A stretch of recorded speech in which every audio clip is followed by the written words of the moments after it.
Hey guys, how's it going? Today we're going to be working on some annual planting, both in the ground and in some containers, and it's a beautiful day. It's supposed to be over 90 degrees, so the warmest day for us so far. We're going to be starting here in the kitchen flower bed, which is about to see some major changes. So we've got this honey locust tree that's finally giving it up. It's been struggling for the past few years. We've tried to do everything we could think possible to try to help it along, but you can see when it comes up from the main trunk here, it splits into three. One of them is alive but struggling. The other two have a few little leaves popping out of the trunk, you can see right in there.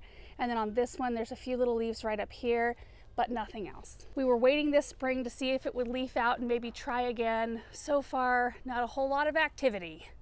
And it's a huge centerpiece of this area. Now, we don't have it on a schedule to have it removed until November, because there are so many things that we need to move in this area that will still need the shade that this will somewhat provide. I mean, I've got hellebores and hostas and just a tremendous amount of plants that I need to find a home for, but they're all so big and mature. I don't really want to work on that right now, and I don't really want to overhaul this area at the moment. Now, a couple of ideas we've thought of for this space, because it is right near our kitchen entrance. We thought it might make a really sweet potager, just a very charming small little kitchen garden where we can just hop right out the kitchen door and pick a few things, and instead of having to traipse out to the other areas of our garden where we grow vegetables and herbs. We've also thought about making it an outdoor entertainment area, because we've got the outdoor fireplace right here. We thought about incorporating it somehow all together and having more seating right here. That would be a really fun way to use it as well. There's a lot of different possibilities, but I honestly don't even want to have to be thinking about it, you know? I kind of wanted it to stay the way it was because I just loved the shade and the coziness that this tree provided. And we had an arborist come out and look, and he just said, you know, sometimes they die with no good reason. There's nothing he could find that made any sense. No insect, no fungal, no diseases, nothing present that we could tell that was wrong with the tree. And that's not the point of today's project. The point is we are still going to plant it as if the tree is still going to stay here. We've got this area right here at the front of this flower bed. It's not huge, but I always sort of save it for annuals because we walk by it so much during the day that I like to have it look pretty. We are just coming into late morning right now. It's in the shade in the morning, and then it gets quite a lot of sun. So we can use some sun-loving stuff in here. I'm thrilled this year that the lemony lace elderberries that we planted in here last year are holding their own. When I put them in last year, these Japanese anemones, they are aggressive and they get really tall, and they completely engulfed the elderberries. But this year, they have enough strength to kind of make themselves appear among the sea of anemones, and they're gorgeous. The texture here is just, I mean, they illuminate this space, and they're a beautiful contrast to the anemones. Maybe we can flash back to last year too as to what we put in here. I had some white swan marigolds. I started from seed, which I have a flat of in the greenhouse. I toyed with the idea of possibly putting those in here again. They're kind of a pale yellow. And then I had some New Look Dusty Miller that I had started from seed. It has a very icy blue leaf, kind of a boulder sort of texture. And then some Icicles Helichrysum, which have an icy blue color but very fine texture. And then Supertunia Bordeaux. And it was gorgeous. We really enjoyed it. And even Aaron did in the beginning, because he's not a huge fan of like Dusty Miller and that sort of foliage color, because he thinks it looks a little dry. But by the time everything had filled in, he was like, oh, this is a good look. He really enjoyed it. So I'm going to do something a little bit different. I'm still sticking with a little bit of purple, possibly some pink, but we need to go gather plants for this. I want to show you the other area before we go do that we are going to be planting. Oh, I just hate to see this flower bed change. I'm like willing this tree to push more growth. Like, come on, you can do it. So right over here, we've got two containers that are underneath. They're in the portico here. So they get a very small amount of morning sun. You can see that it's already starting to reseed. So the sun comes through right when it's low in the sky, and then they're in the shade for the rest of the day. I've had these little obelisks in here before, and I'm gonna have them in here again because I love the vertical structure that they produce without needing it to be a plant. So I brought those back out. We had pansies and tulips in here for spring, and we're also gonna plant up these two containers as well. This one and this one, which I think I'll probably leave the little spheres in there as well. I just love that structure. Also, while we're here, look at the Globe Masters. Aren't they beautiful? They're looking so pretty up here. Sprinter boxwoods have really made a comeback from what they were looking like last spring. Things are just looking fresh right now. Okay, so now we need to go gather up some plants.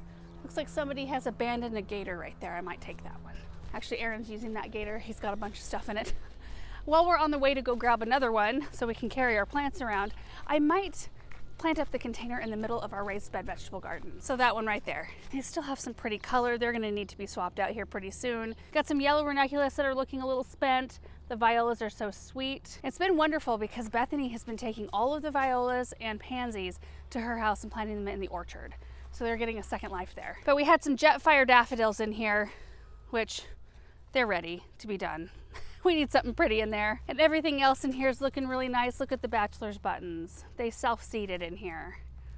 Just love them. I need some of this. This.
Trying to free you, butterfly.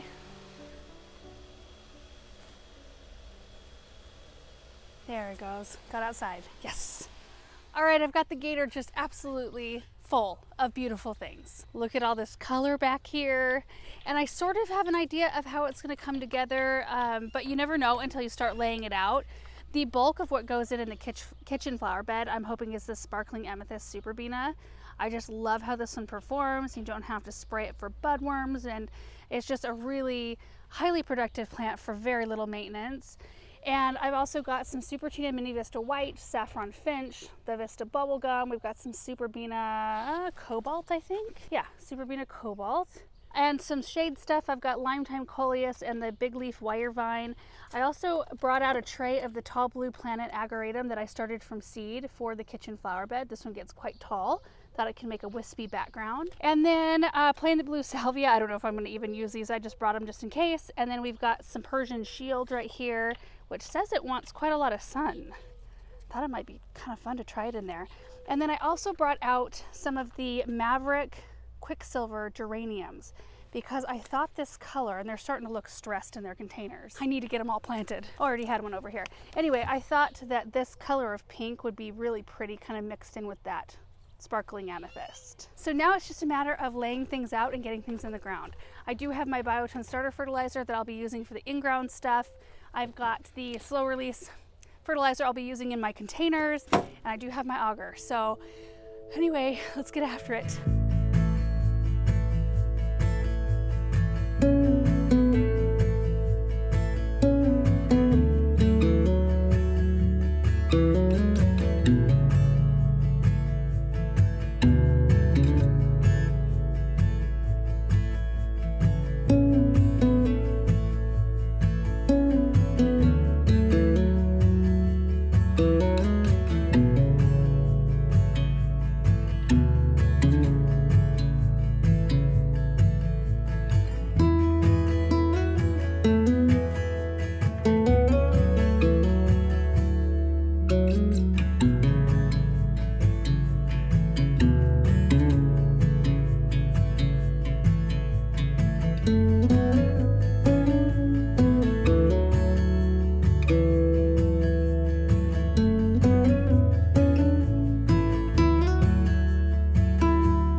right, the kitchen flower bed is done, and this is going to be a really interesting combination to watch grow together. So we have all together the sparkling amethyst superbena, the quicksilver geraniums, which have a lot of red in the leaves right now. They won't for long now that they're out of the containers. In fact, those were the most stressed of all the geraniums I started from seed. The quicksilver variety is the most stressed, but I can walk back in there and show you what a more mature quicksilver looks like so you can envision it in this bed. So I'll groom those red leaves off as the plants start to root in a little bit more. But we also have the Persian shield, which has the beautiful leaf color, but I've never planted it in this much sun before. And I'm hoping that if it gets consistent enough water and enough water that it'll do it okay, kind of like the coleus. And then the tall blue planet ageratum, which I kind of just sprinkled in throughout the back of that whole combination. We shall see. So the first little planting pocket right here, I'm gonna have to keep this anemone in check. In fact, I should just pull it away from the base of that pot. I have a container in there with the boxwood. You can hardly even tell. But I did the superbena toward the front of the bed, and I spaced them out quite far because they do get really big. So I've only got 3 in this section right here, and then I put some of the quicksilver geraniums in. Which you gotta imagine them with just green leaves without any red. I know it's kind of hard. It's throwing it off for me right now because it clashes with the cool purple of the Persian shield. Isn't that pretty though? I mean, look at that color along with the superbena. I think those two purples are so pretty. And then the ageratum will have a beautiful kind of lavender blue bloom. And that's what you're seeing here, here, here, and there. Okay, cruising this way. The other planting pocket, just the same exact combination. The superbena toward the front. I've got geraniums just kind of drifting through this whole area, and then Persian shield in more groups. So there's a grouping of 3 here, a little grouping of 3, and a group of 2 right there. I was trying to limit myself on the amount of Persian shield I was using because I do want to use those, I think, in our shade containers as well, and I wanted to have enough. And then through the back, we've got the ageratum. Some are a little bit bigger than others. They go all throughout this area too, and I'm wondering because this, you can see, stays in a bit more shade for longer in the morning. So this is what it does from like mid to late morning all the way till, I don't know, mid-evening, and that starts to get into a little bit more shade. This one will get more sun as the afternoon progresses, but it doesn't get quite as much. So we'll see if the ageratum stays a little bit shorter in here, but it is throughout this space. There was one that had like a tiny little hint of color. Maybe it was this one. Tiny hint. I'm sure we can pop a picture on the screen of what that one will look like. But in the end, I think it's just going to be a very cooling blend of pink and purple. And I think it's going to be gorgeous, especially contrasted by the chartreuse of that elderberry. Before we tackle the containers up front, I want to show you what the quicksilver geraniums look like larger. Here's one. We've got a couple up there. That beautiful color. And then there's another one there. These need to be groomed a little bit. And the rest of our geraniums here, you can see these are the apple blossom variety right here. There's a little bit of stress going on. They're just getting too rooted in. It's really hard to keep them wet right now in a 4-inch container. And then you look at these poor quicksilver. Like they look so stressed compared to everything else. And then our bullseye salmon are looking absolutely beautiful. There's some apple blossom right here, which is just a very soft, delicate pink. And I actually held this one up next to the superbena, and it just didn't hold its own enough. I wanted something that contrasted it a little bit more. So I think the quicksilver has a bit more of a punchy, punchy color. And our maverick white look really good. Overall, really pleased. Of course, it's the geranium that looks the most stressed that looks the best with the superbena. Turn the fan back on. Now for the easier part of the day, planting containers which have already been filled with soil. So all I have to do is add our slow release fertilizer, and this stuff is heat activated, so it should start working right away since we're now so warm. So I'm just going to sprinkle that in. If you open the little booklet on the back, which is right here, it gives you instructions telling you how much of this to use based on the diameter size of your pot. I usually don't measure though, I just shake it in until it looks good. There's a little scoop that comes inside too to help you measure it out properly. I think the longer you garden, the longer you do pots, kind of the more you disregard instructions. Ooh, kind of hard to do with this, and I'm gonna take this out for a second.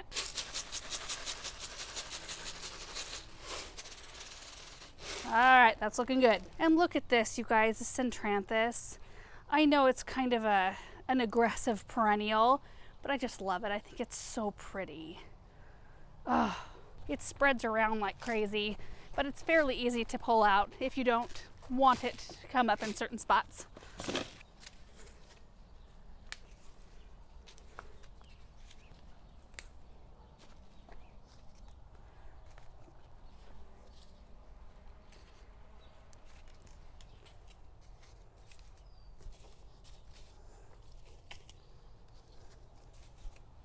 So here's what I think I'm gonna do. The Lime-Time Coleus in the center, which I love in a shady spot because it really shows up. I mean, out of all those plants you see right now, which one do you see the most?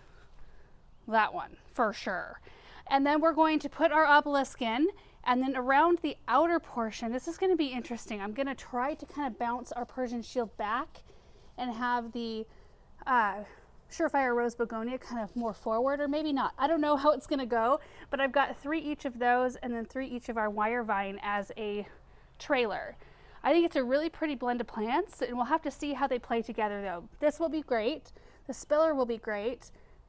These we shall see, because both of them have the ability to get fairly tall, but in a shady situation where they're getting just hardly any sun at all, we might find that they stay kind of contained. We'll see. Okay.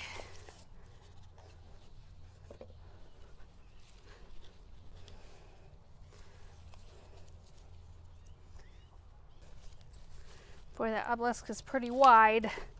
Let's do that one next.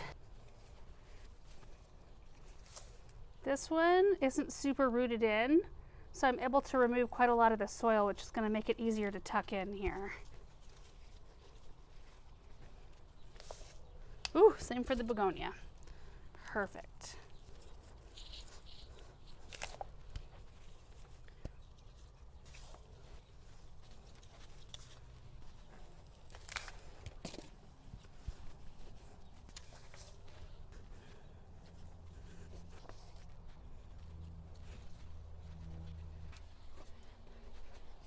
Oh, that worked out beautifully, and that's going to grow together so perfectly because the wire vine isn't super aggressive. So it's just going to be this nice little dainty accent plant, and the other ones can just grow and fill in. And then the coleus, we'll have to keep an eye on it because I'll kind of want to train a few of the branches to come out of the obelisk instead of staying all, kind of trapped in there. But it'll be nice for it to have a little support too. Not that they need support, but sometimes when they get really big, and this mostly is for sunny areas where they get super big, and if they're too exposed to our high winds, they can snap because they do have fairly brittle stems. But in this spot, they should be great because it's on the east side of the house, so the house kind of buffets the wind, and they shouldn't get quite as big being in this much shade. Okay, let's get the second one planted.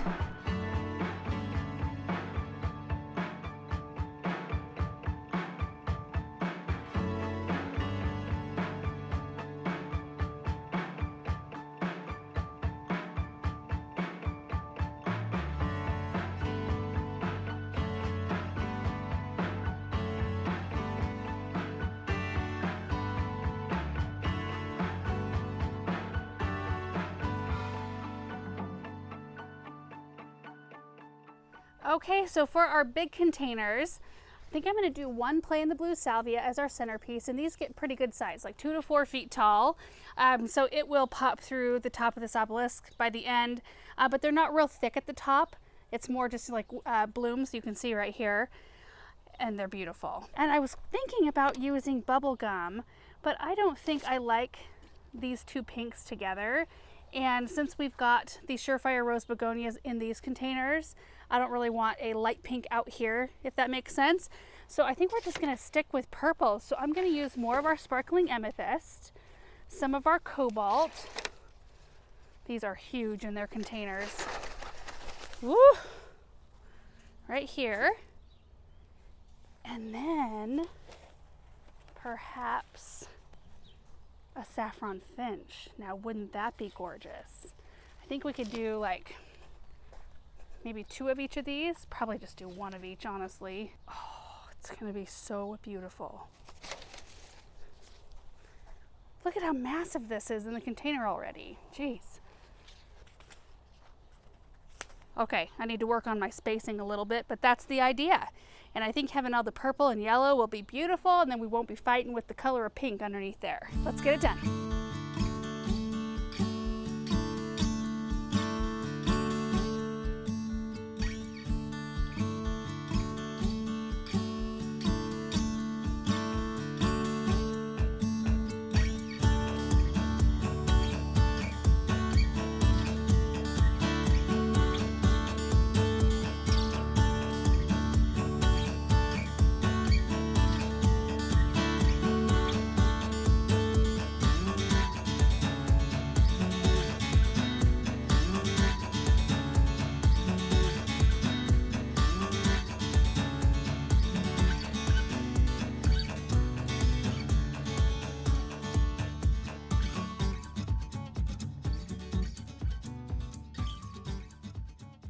All done.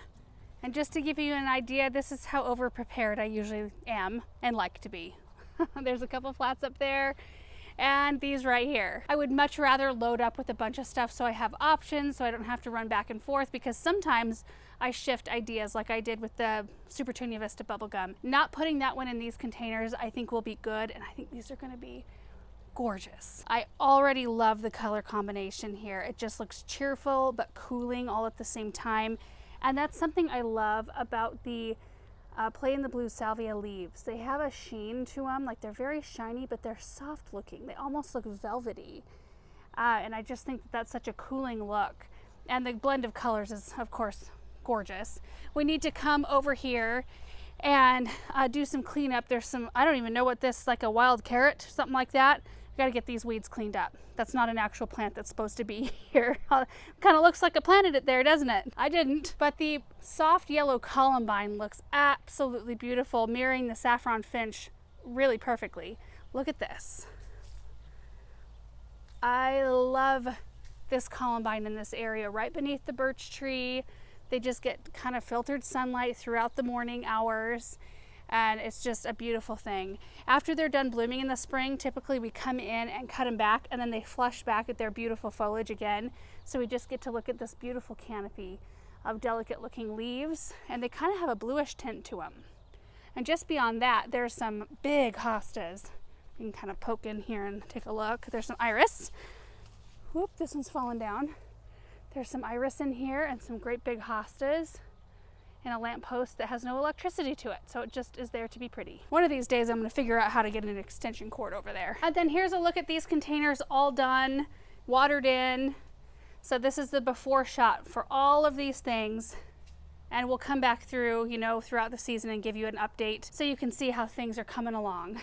It's cracking me up. I'm looking inside this window. There's little piles of Legos. Oh yeah. You doing some organizing? Are you in your Anna dress? That's perfect. Oh, and your new pink shoes. Very cute. I love your outfit. So pretty. Can you twirl for, oh yes, perfect. Come look at these flowers, Samantha, and tell me which one is your favorite. See these right here? There's a purple and white one, a yellow one, and an all purple one. Which one is your favorite? You like them all? Yeah, me too. I'm a huge fan. And you guys, that is going to be it for today. I know I said we might tackle the container in the raised bed garden, but I think I want to do all of those at the same time so that we're all coordinated, and I want to make sure Bethany has a chance to get those violas out of those containers and the ranunculus if she wants to save those and take them home. I always try to give her at least like 24 hours notice, like, hey, I'm going to do these containers. Do you want these violas? So that she has time to gather those up. So thank you guys so much for watching today's video. I hope you enjoyed seeing these areas come together. I love it. Oh, it's so much fun. And I just am going to keep moving my way around. I know I've got the 4 containers. I was thinking about this earlier today. The 4 containers around the Hartley that have the Norway spruce trees in them, which I absolutely love. And I love those for Christmas time. We're gonna have to do some moving. I've got to move the arborvitaes out of the barn pots too before I'm ready to plant those. It's a little bit more of a process when you have evergreens or perennials or things like that in containers that you need to move out first. So I need to do some planning. Anyway, thank you guys so much for watching, and we will see you in the next video. Bye.